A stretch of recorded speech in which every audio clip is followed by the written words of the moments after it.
പിതാവിനും പുത്രനും പരിശുദ്ധാത്മാവിനും സ്തുതി, ആദിയിലെ പോലെ ഇപ്പോഴും എപ്പോഴും എന്നേക്കും ആമീൻ. മാറാനാത്ത യൂട്യൂബ് ചാനലിലൂടെ ദൈവവചനം ശ്രവിക്കുന്ന എല്ലാ പ്രിയപ്പെട്ടവർക്കും ക്രിസ്തുയേശുവിന്റെ നാമത്തിൽ സ്നേഹവന്ദനം മുന്നമേ നിങ്ങൾ അറിയിക്കട്ടെ. ഈ കഴിഞ്ഞ ദിവസങ്ങളിലെല്ലാം നമ്മൾ പ്രാർത്ഥന എന്ന വിഷയത്തെക്കുറിച്ചാണ് ധ്യാനിച്ചു പോകുന്നത്. വീണ്ടും നമ്മൾ ഈ ആഴ്ചയിലെ പെന്തക്കോസ്തിക്ക് മുമ്പുള്ള ഞായറാഴ്ചയുടെ എവൻഗേലിയൻ വായനയിലൂടെ നമ്മൾ കടന്നു പോകുന്നു. പ്രത്യേകിച്ച് ഈ നാളുകൾ കാത്തിരിപ്പിൻ്റെ ദിനങ്ങളാണ്. പ്രിയമുള്ളവരെ, പരിശുദ്ധാത്മാവ് അപ്പോസ്തലന്മാരുടെ മേൽ ഇറങ്ങി വന്ന് അവർ ലോകം മുഴുവനും സുവിശേഷം പ്രസംഗിക്കുകയും ആത്മനിറവിൽ അത്ഭുതങ്ങളും അടയാളങ്ങളും പ്രവർത്തിക്കുകയും യേശു ഭൂമിയിൽ ചെയ്തതുപോലെയുള്ള എല്ലാ കാര്യങ്ങളും നിവർത്തിക്കുകയും ചെയ്തു. തന്നെയല്ല, അവർ ശിഷ്യന്മാരെ വീണ്ടും വീണ്ടും രൂപപ്പെടുത്തി, അവരുടെ മേൽ കൈകൾ വച്ചു, അവരുടെ മേൽ ഊതി, അവരൊക്കെ പരിശുദ്ധാത്മാവിനാൽ നിറഞ്ഞു. അങ്ങനെ ഇന്ന് വരെയും ദൈവത്തിൻ്റെ പരിശുദ്ധാത്മാവ് നമ്മുടെ സഭയെ നയിച്ചു പോരുന്ന ഈ അനുഭവത്തിൽ നമ്മുടെ സഭാപിതാക്കന്മാർ പരിശുദ്ധാത്മാവിൻ്റെ നിറവിന് വേണ്ടി ഓരോ പെന്തക്കോസ്താ ദിനത്തിലും കാത്തിരിപ്പിൻ്റെ ദിവസങ്ങളായി 10 ദിവസം യേശുക്രിസ്തുവിൻ്റെ സ്വർഗാരോഹണത്തിന് ശേഷമുള്ള കാത്തിരിപ്പിൻ്റെ അനുഭവമായി 10 ദിവസം ക്രമീകരിച്ചിരിക്കുന്നു. ഈ ദിവസങ്ങളിലൂടെ നമുക്ക് പരിശുദ്ധാത്മാവിനെക്കുറിച്ച് ധ്യാനിച്ചു പോകാമെന്ന് പ്രാർത്ഥിച്ച് ഒരുങ്ങുന്നു. നിങ്ങളും പ്രാർത്ഥിച്ച് ഒരുങ്ങണം. ഓരോ ക്ലാസ്സും എല്ലാ ദിവസവും തന്നെ കേൾക്കാനും അതനുസരിച്ച് ജീവിതത്തെ ക്രമപ്പെടുത്തുവാനും പ്രാർത്ഥിച്ചുകൊണ്ടിരിക്കണം. കർത്താവിനുള്ള സമയവും സാഹചര്യവും എനിക്ക് ഒരുക്കി തരണമെന്ന് പ്രാർത്ഥിച്ചുകൊണ്ടേ ഇരിക്കണം. പലരും കാണുമ്പോഴും ഫോണിലൂടെയൊക്കെ വിളിച്ച് പറയാറുണ്ട്, പ്രസംഗം കേൾക്കാറുണ്ട്, നന്നായി പോകുന്നു എന്നൊക്കെ പറയുന്നത് കേൾക്കുമ്പോൾ സന്തോഷം. ഇനിയും നിങ്ങൾ ഞങ്ങളുമായിട്ട് ബന്ധപ്പെടണം. ശുശ്രൂഷകൾക്ക് ബലം കിട്ടുവാനായിട്ട് നിങ്ങൾ പ്രാർത്ഥിക്കണം. ഇപ്പോൾ നമുക്ക് പെന്തക്കോസ്താ ദിനത്തിൻ്റെ കാത്തിരിപ്പിൻ്റെ ദിനങ്ങളിലൂടെ നമ്മൾ കടന്നു പോകുമ്പോൾ ധ്യാനിക്കാനായി ഓരോ ദിവസവും ക്രമീകരിച്ചിരിക്കുന്ന വചന ശുശ്രൂഷയിലേക്ക് പ്രവേശിക്കാം. ഒരു വാക്കിങ്ങനെ പ്രാർത്ഥിക്കാം. പരിശുദ്ധാത്മാവേ, ശക്തി പകർന്നിടണേ, അവിടുത്തെ ബലം ഞങ്ങൾക്കാവശ്യമെന്ന് കർത്താവേ നീ അറിയുന്നു. ആദ്യ നൂറ്റാണ്ടിലെ അനുഭവം പോൽ അതിശയം ലോകത്തിൽ നടന്നിടുവാൻ ആദിയിലെന്ന പോലാത്മാവേ അമിതബലം തരണേ. ആദിയിലെന്ന പോലാത്മാവേ അമിതബലം തരണേ. പരിശുദ്ധാത്മാവേ, ശക്തി പകർന്നിടണേ, ലോകത്തിൻ മോഹം വിട്ടോടിടുവാൻ ഞങ്ങൾ സാത്താൻ്റെ ശക്തിയെ ജയിച്ചിടുവാൻ ധീരതയോടെ നിൻ സേവ ചെയ്യുവാൻ അഭിഷേകം ചെയ്തിടണേ. ധീരതയോടെ നിൻ സേവ ചെയ്യുവാൻ അഭിഷേകം ചെയ്തിടണേ. പരിശുദ്ധാത്മാവേ, ശക്തി പകർന്നിടണേ. നിത്യനും വാഴ്ത്തപ്പെട്ടവനുമായി ഞങ്ങൾ സ്വർഗീയ പിതാവേ, നല്ല സമയത്തിനായി നന്ദിയോടെ സ്തുതിക്കുന്നു. അപ്പോസ്തലന്മാർ കർത്തൃകൽപ്പന പ്രകാരം സഹീയോൻ മാളികയിൽ പരിശുദ്ധാത്മാവിൻ്റെ അഭിഷേകത്തിനു വേണ്ടി കാത്തിരുന്നത് പോലെ മാമോദീസായിലൂടെ വിവിധ കൂദാശകളിലൂടെ ഓരോ വിശുദ്ധ കുർബാനകളിലെ അനുഭവങ്ങളിലൂടെ ഞങ്ങളിൽ പ്രവർത്തിക്കുന്ന, ഞങ്ങളിലായിരിക്കുന്ന ദൈവത്തിൻ്റെ പരിശുദ്ധാത്മാവിനെ ദുഃഖിപ്പിക്കുന്നവരോ അല്ലെങ്കിൽ അതിൽ കുറവ് വരുന്നവരോ ആയിത്തീരാതെ വീണ്ടും വീണ്ടും നിറഞ്ഞ ആത്മനിറവുള്ളവരായിത്തീരുവാൻ ഞങ്ങൾ ഈ ദിവസങ്ങളെ ഉപയോഗിക്കുന്നു. കർത്താവേ, ഈ ദിവസങ്ങളെ ഞങ്ങൾ കാത്തിരിക്കുന്ന അല്ലെങ്കിൽ കാത്തിരിപ്പിൻ്റെ ദിനങ്ങളായി ഞങ്ങൾക്ക് പരിശുദ്ധ സഭ ക്രമീകരിച്ചു തരുമ്പോൾ ഒട്ടും അലസതയില്ലാതെ ഏറെ സ്നേഹത്തോടെ, ഏറെ ബഹുമാനത്തോടെ, ഏറെ ത്യാഗത്തോടെ ഈ ആത്മനിറവിനായി, ഈ ആത്മാവിൻ്റെ അഭിഷേകത്തിനായി, അത് കത്തി ജ്വലിക്കുന്നതിനായി ഞങ്ങൾ കാത്തിരിക്കുന്നു. ദൈവമേ, അവിടുന്ന് കൃപ ചൊരിയണമേ. യേശുവെ, ഞങ്ങളെ നയിക്കണമേ. നിത്യം പിതാവും പുത്രനും പരിശുദ്ധാത്മാവുമായ സർവേശ്വര എന്നേക്കും ആമേൻ. ഹല്ലേലൂയ. പ്രിയമുള്ളവരെ, വിശുദ്ധ മത്തായിയുടെ സുവിശേഷം 5-ാം അധ്യായത്തിൻ്റെ 3-ാമത്തെ വാക്യത്തിൽ നമ്മളിങ്ങനെ വായിക്കുന്നു: ആത്മാവിൽ ദരിദ്രരായവർ ഭാഗ്യവാന്മാർ, സ്വർഗരാജ്യം അവരുടേതാണ്. ഹല്ലേലൂയ. യേശു തൻ്റെ മലയിലെ പ്രസംഗത്തിൽ തൻ്റെ ശിഷ്യന്മാരെ വിളിച്ചു കൊണ്ടുപോയി അവരെ പഠിപ്പിച്ച സുവിശേഷ ഭാഗ്യങ്ങളിൽ ഒട്ടും തന്നെ അപ്രധാനമല്ലാത്ത ഒരു ഭാഗ്യമാണ് ആത്മാവിൽ ദരിദ്രരായവർ ഭാഗ്യവാന്മാർ, ആത്മാവിൽ ദാരിദ്ര്യം അനുഭവിക്കുന്നവർ. ലൂക്കോസ് ആ ഭാഗം എഴുതുമ്പോൾ ദരിദ്രരെ നിങ്ങൾ ഭാഗ്യവാന്മാർ എന്നാണ് പറയുന്നത്. അത് ഭൗതിക ദാരിദ്ര്യത്തെയായിട്ട് ചിത്രീകരിക്കാറുണ്ട്. ഇവിടെ മത്തായി ശ്ലീഹ പറയുന്നു, ഇവിടെ ആത്മാവിൽ ദാരിദ്ര്യം അനുഭവിക്കുന്നവർ ഭാഗ്യവാന്മാർ. നമ്മുടെ എല്ലാം ജീവിതത്തിൽ ആത്മാവിൽ ദാരിദ്ര്യം അനുഭവിക്കുന്നവരാണ് നമ്മൾ. ആത്മാവിൻ്റെ പൂർണ്ണതയിൽ, പരിശുദ്ധാത്മാവിൻ്റെ പൂർണ്ണതയിൽ നമ്മൾ ഒരു ക്രൈസ്തവ ജീവിതം നയിക്കാൻ ആഗ്രഹിക്കുന്നുണ്ട് എങ്കിൽ തന്നെയോ അത് എത്തപ്പെടുന്നില്ല എന്നുള്ള ഒരു യാഥാർത്ഥ്യം നമ്മുടെ ഉള്ളിലുണ്ട്. അപ്പോൾ ഇത് ആഗ്രഹിക്കാത്തവരുടെ കാര്യം എന്തായിരിക്കും, അല്ലെങ്കിൽ ഇതിനെക്കുറിച്ച് അറിയാത്തവരുടെ കാര്യം എന്തായിരിക്കുമെന്ന് ഒന്ന് ചിന്തിക്കുന്നത് നല്ലതായിരിക്കും. അതുകൊണ്ട് ഇപ്പോൾ മുതൽ ഈ വരുന്ന ദിനങ്ങളിലെല്ലാം നമ്മൾ പ്രാർത്ഥിക്കേണ്ടതാണ്: കർത്താവേ, എൻ്റെ ആത്മാവിൻ്റെ ദാരിദ്ര്യം അകറ്റണമേ. ആത്മാവിൽ ദരിദ്രരായവർ ഭാഗ്യവാന്മാർ, എന്തെന്നാൽ സ്വർഗരാജ്യം അവരുടേതാണ്. പരിശുദ്ധാത്മാവ് നമ്മളിൽ വേണ്ടവണ്ണം പ്രവർത്തിക്കുവാനായിട്ട് നമ്മളുടെ ജഡിക പ്രവർത്തനങ്ങൾക്ക് കഴിയുന്നില്ല എന്ന് നമ്മൾ ഏറ്റുപറയണം. അതാണ് അതിൻ്റെ ദാരിദ്ര്യം. ദാരിദ്ര്യം സ്വയമേ ഉണ്ടായതല്ല. ദാരിദ്ര്യം അകറ്റാൻ നമ്മുടെ കർത്താവിൻ രക്ഷകരുമായ യേശുക്രിസ്തു തയ്യാറാണ്. പിതാവായ ദൈവം യേശുക്രിസ്തുവിലൂടെ നമ്മുടെ ഈ ആത്മാവിൻ്റെ ദാരിദ്ര്യം അകറ്റാൻ മതിയായവനാണ്. പക്ഷേ നാം സ്വീകരിക്കുന്ന, വാങ്ങുന്ന നമ്മൾക്ക് അത് വേണ്ടവണ്ണം വാങ്ങാൻ അല്ലെങ്കിൽ അത് കഴിയുന്നില്ല എന്നുള്ളതാണ്. അതുകൊണ്ട് പ്രിയമുള്ളവരെ, നമുക്ക് ഈ ദിവസങ്ങളിൽ അതിനെക്കുറിച്ച് ചിന്തിക്കാം. ശുദ്ധമുള്ള യോഹന്നാൻ്റെ സുവിശേഷം അതിൻ്റെ 3-ാം അധ്യായം 3 മുതൽ 5 വരെ വാക്യങ്ങൾ നമ്മൾ വായിക്കുമ്പോൾ, യോഹന്നാൻ്റെ സുവിശേഷം 3-ാം അധ്യായം 3 മുതൽ 5 വരെ വാക്യങ്ങൾ വായിക്കുമ്പോൾ യേശുവും നിക്കോദേമോസും തമ്മിലുള്ള ഒരു സംഭാഷണമാണ്. പരീശനാണ് നിക്കോദേമോസ്, യഹൂദ പ്രമാണിയാണ് നിക്കോദേമോസ്. അവനൊരു ദിവസം രാത്രി യേശുവിൻ്റെ അടുക്കൽ വന്നു. എന്നിട്ട് ഇപ്രകാരം പറയുകയാണ്: റബ്ബി, അങ്ങ് ദൈവത്തിൽ നിന്ന് വന്ന ഒരു ഗുരുവാണെന്ന് ഞങ്ങൾ അറിയുന്നു. ദൈവം കൂടെയില്ലെങ്കിൽ ഒരുവനും നീ ചെയ്യുന്ന ഈ അടയാളങ്ങൾ പ്രവർത്തിക്കാൻ കഴിയുകയില്ല. ഒരു രാത്രിയിൽ നിക്കോദേമോസ് യേശുവിൻ്റെ അടുക്കൽ വന്നിട്ട് പറഞ്ഞു, യേശു ചെയ്യുന്ന പ്രവൃത്തി ദൈവീകമാണ്, ദൈവം കൂടെയുള്ളവർക്ക് അത് സാധിക്കുകയുള്ളൂ എന്ന് ഏറ്റുപറഞ്ഞു. അത്രയും നിക്കോദേമോസ് ആത്മീയമായി വളർന്നിട്ടുണ്ട്. അവൻ യഹൂദ പ്രമാണിയാണ്, പരീശനാണെങ്കിലും മറ്റ് പരീശന്മാരെക്കാളും യഹൂദ പ്രമാണിമാരെക്കാളൊക്കെ വ്യത്യസ്തനാണ്.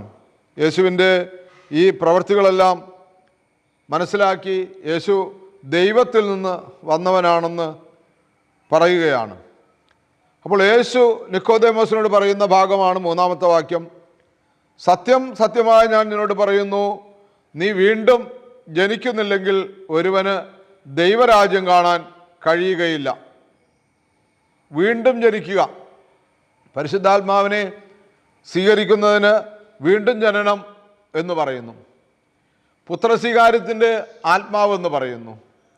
അപ്പോൾ വീണ്ടും ജനിക്കുക എന്ന് പറഞ്ഞാൽ സ്വാഭാവികമായി പുരുഷൻ്റെ ബീജവും സ്ത്രീയുടെ അണ്ഡവും ചേർന്നുണ്ടാകുന്ന ഒരു മനുഷ്യ ശിശു സഭയുടെ കൽപ്പനപ്രകാരം, ദൈവിക കൽപ്പനപ്രകാരം മാമോദീസ സ്വീകരിക്കുന്നു.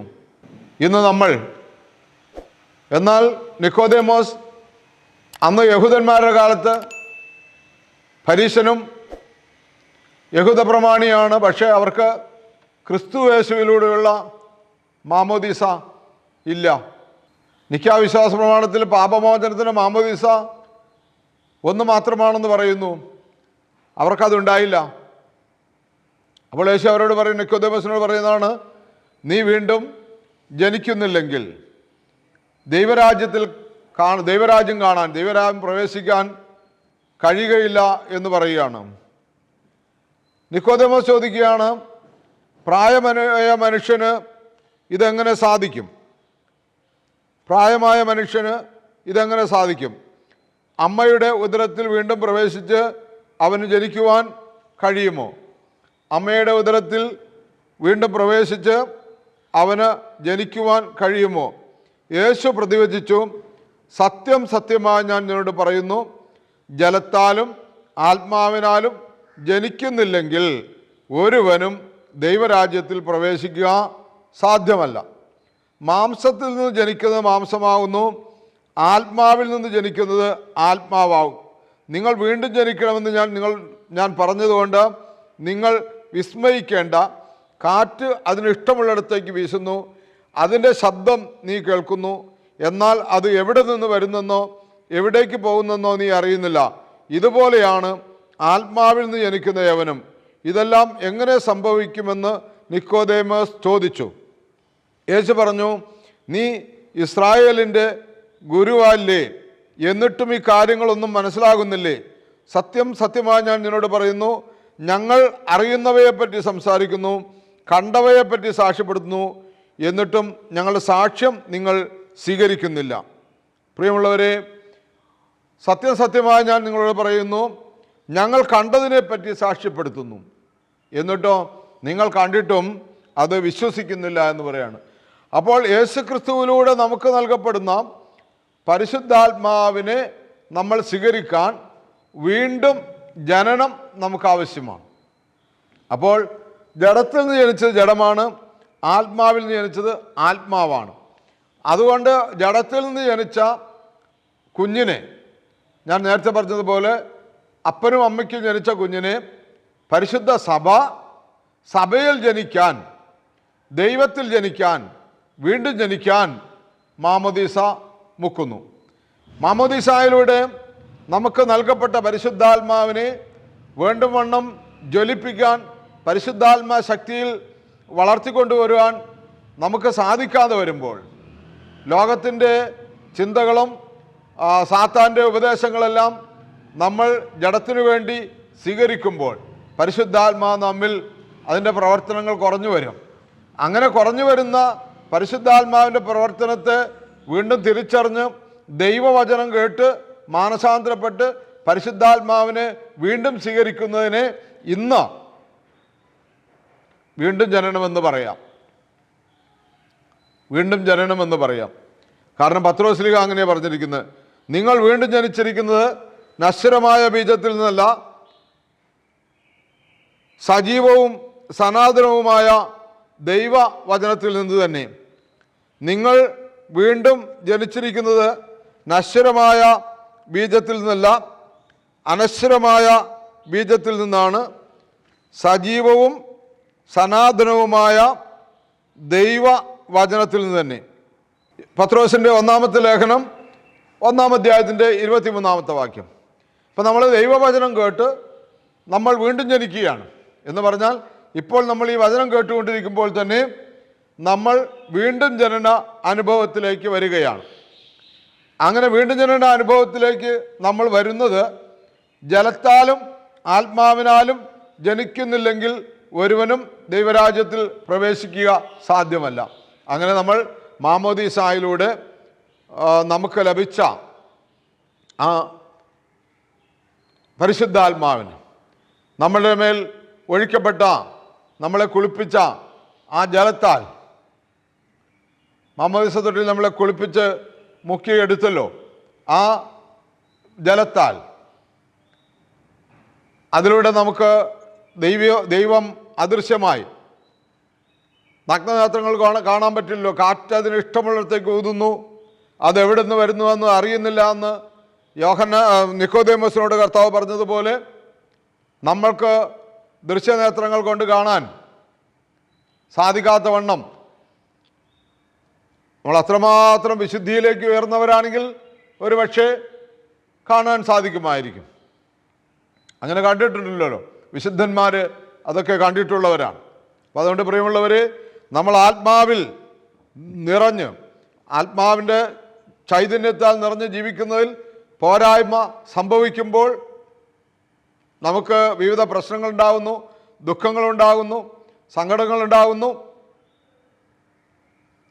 അപ്പോൾ നമ്മൾ വീണ്ടും വീണ്ടും ഇതിനു വേണ്ടി കാത്തിരിക്കുന്ന അനുഭവമാണ് ഈ പെന്തക്കോസ്താ ദിനത്തിലേക്ക് നമ്മൾ പ്രവേശിക്കുമ്പോൾ നമുക്കുണ്ടാകുന്നത്. അതുകൊണ്ട് പ്രിയമുള്ളവരെ, നമ്മളൊരു കാര്യവും കൂടി ഓർത്ത് മുന്നോട്ട് പോകണം. ജലത്താലും ആത്മാവിനാലും വീണ്ടും ജനിക്കുന്നില്ലെങ്കിൽ ഒരുവനും ദൈവരാജ്യത്തിൽ പ്രവേശിക്കുക സാധ്യമല്ല. ആത്മാവിൽ ദരിദ്രരായവർ ഭാഗ്യവാന്മാർ, ഈ 2 വചനമാണ് നമ്മൾ കേട്ടത്. യോഹന്നാൻ്റെ സുവിശേഷം 3-ാം അധ്യായം 3 മുതൽ 5 വരെ യേശുവിന് നിക്കോദെമോസുമായിട്ടുള്ള സംഭാഷണം. വിശുദ്ധ മത്തായിയുടെ സുവിശേഷം 5-ാം അധ്യായം 3-ാമത്തെ വാക്യം യേശുവിൻ്റെ മലയിലെ പ്രസംഗത്തിൻ്റെ ഒരു ഭാഗം. നമുക്ക് പ്രാർത്ഥിക്കാം. തുടർന്ന് നമുക്ക് ഈ ദിവസങ്ങളിൽ, ഈ 10 ദിവസം വരെയും, പെന്തക്കോസ്തി ദിവസം വരെയും, ആ പെരുന്നാൾ ദിവസം വരെയും നമുക്ക് ധ്യാനിച്ച് പോകുവാനായിട്ട് പ്രാർത്ഥിച്ചൊരുങ്ങാം. എല്ലാ നന്മകളാലും എല്ലാ ഐശ്വര്യങ്ങളാലും ഞങ്ങൾ നിറയ്ക്കുന്ന സ്വർഗീയ പിതാവേയും ഈ നല്ല സമയത്തിനായി നന്ദി പറയുന്നു, സ്തുതിക്കുന്നു, സ്തോത്രം ചെയ്യുന്നു. പരിശുദ്ധാത്മാവിൻ്റെ ഉജ്ജ്വലനത്തിനായി പരിശുദ്ധാത്മാവിനാൽ ഞങ്ങൾ നിറയപ്പെട്ട് ആത്മനിറവുള്ളവരായി തീരുന്നതിന് വേണ്ടി ഞങ്ങളിതാ ഞങ്ങളുടെ ജീവിതത്തെ ക്രമീകരിക്കുവാൻ ആഗ്രഹിച്ചുകൊണ്ട് ഈ ഒരു ശുശ്രൂഷ, കാത്തിരിപ്പിൻ്റെ ദിവസങ്ങളിൽ ഈ ഒരു ശുശ്രൂഷ ഞങ്ങൾ ക്രമീകരിച്ചിരിക്കുന്നു. ആത്മനിറവിൽ ശുശ്രൂഷിക്കുവാൻ, ആത്മനിറവിൽ പ്രിയപ്പെട്ട മക്കൾക്ക് ഇത് കേൾക്കുവാൻ, ആത്മനിറവിൽ വ്യാപരിക്കുവാൻ ഈ പെന്തക്കോസ്താ ദിനത്തിൻ്റെ പെരുന്നാൾ ദിവസം പരിശുദ്ധ തൃത്വത്തിൻ്റെ ആ സാന്നിധ്യം ഞങ്ങൾ അനുഭവിക്കുന്ന ആ ദിവസം ഒരിക്കൽ കൂടെ ഈ ആയുസ് തന്ന് ഞങ്ങളിവിടം വരെ എത്തിച്ചു. കർത്താവെ, മുന്നോട്ട് ഞങ്ങളെ നയിക്കണമെന്ന് പ്രാർത്ഥിക്കുന്നു. ഈ പരിശുദ്ധാത്മാവിനെക്കുറിച്ച് ചിന്തിക്കുക പോലും ചെയ്തിട്ടില്ലാത്ത ആളുകൾ ഉണ്ടല്ലോ കർത്താവെ, അവർക്കും ഇതൊക്കെ കേൾക്കുവാൻ ഇടയാകണമേ. പരിശുദ്ധാത്മാവിനെക്കുറിച്ച് അവർക്ക് മനസ്സിലാകുവാനുള്ള കൃപ കൊടുക്കണമേ എന്ന് പ്രാർത്ഥിക്കുന്നു. പരിശുദ്ധ അമ്മേ, ദൈവമാതാവേ, അമ്മയുടെ നേതൃത്വത്തിൽ 120ഓളം പേര് സഹിയോൻമാളിൽ ഒരുമിച്ച് പ്രാർത്ഥിച്ചിരുന്നപ്പോഴാണല്ലോ അഗ്നിനാവ് രൂപത്തിൽ അവിടെ ആത്മാവ് ഇറങ്ങി വന്നത്. അമ്മേ, സകല വിശുദ്ധന്മാരെ, ശുദ്ധിമതികളെ, അപ്പോസ്തലന്മാരെ, സ്ലീഹന്മാരെ, വേദസാക്ഷികളെ, രക്തസാക്ഷികളെ, ഞങ്ങൾ ആത്മനിറവിലായിരിക്കുവാൻ ഈ ദിവസങ്ങളിൽ ഞങ്ങൾ പരിശുദ്ധാത്മാവിനെ ഞങ്ങളിലേക്ക് ദൈവത്തിൻ്റെ കരുണയാൽ, ദൈവത്തിൻ്റെ കൃപയാൽ ഉജ്ജ്വലിപ്പിക്കാൻ തക്കവണ്ണം കൃപ നൽകണമേ. ഞങ്ങൾക്ക് വേണ്ടി പ്രാർത്ഥിക്കണമേ. സകലവും പരിശുദ്ധാത്മാവിനെ വാഗ്ദാനം ചെയ്ത, ഞങ്ങൾക്ക് അതിയായി പരിശുദ്ധാത്മാവിനെ നൽകുന്ന യേശു ക്രിസ്തുവിൻ്റെ പരിശുദ്ധ നാമത്തിൽ ചോദിക്കുന്നു. കൃപയോടെ കേട്ട് ഉത്തരം തരുമാറാകണമേ. ആമീൻ. ഹല്ലേലൂയ. പ്രിയമുള്ളവരെ, പരിശുദ്ധാത്മാവിനെക്കുറിച്ചുള്ള ഒരു പ്രത്യേക ക്ലാസ്, ഒരു ശുശ്രൂഷ നമ്മൾ നടത്തുമ്പോൾ അനേകർക്ക് അത് പ്രയോജനപ്പെടുന്ന രീതിയിൽ നിങ്ങളുടെ അറിവിൽപ്പെട്ടവർക്കൊക്കെയും നിങ്ങളുടെ ബന്ധത്തിൽപ്പെട്ടവർക്കൊക്കെയും ഇതിനെ അയച്ചു കൊടുക്കണമേ എന്ന് ഓർപ്പിച്ച് പ്രാർത്ഥിക്കുന്നു. ഒപ്പം തന്നെ ഇവിടെ താമസിച്ചുള്ള ധ്യാനം വരുന്ന ആഴ്ചയിൽ ബുധനാഴ്ച മുതൽ ശനിയാഴ്ച വരെയും നടത്തപ്പെടുന്നു. സത്യകുംഭസാരം, കൗൺസിലിംഗ്, അതുപോലുള്ള ആത്മനിറവുള്ള പ്രാർത്ഥനകൾ എല്ലാം ഇവിടെ നടത്തപ്പെടുന്നു. നിങ്ങൾ പലർക്കും കടന്നു വന്ന് ഇതിൽ സംബന്ധിക്കാൻ ആഗ്രഹമുണ്ടെങ്കിൽ ഇതിൽ കാണുന്ന നമ്പറിൽ, ഫോൺ നമ്പറിൽ ഞങ്ങളെ വിളിച്ചറിയിക്കണമെന്ന് ഓർപ്പിക്കുന്നു. ദൈവത്തിരുനാമം മാത്രം മഹത്വപ്പെടുമാറാകട്ടെ.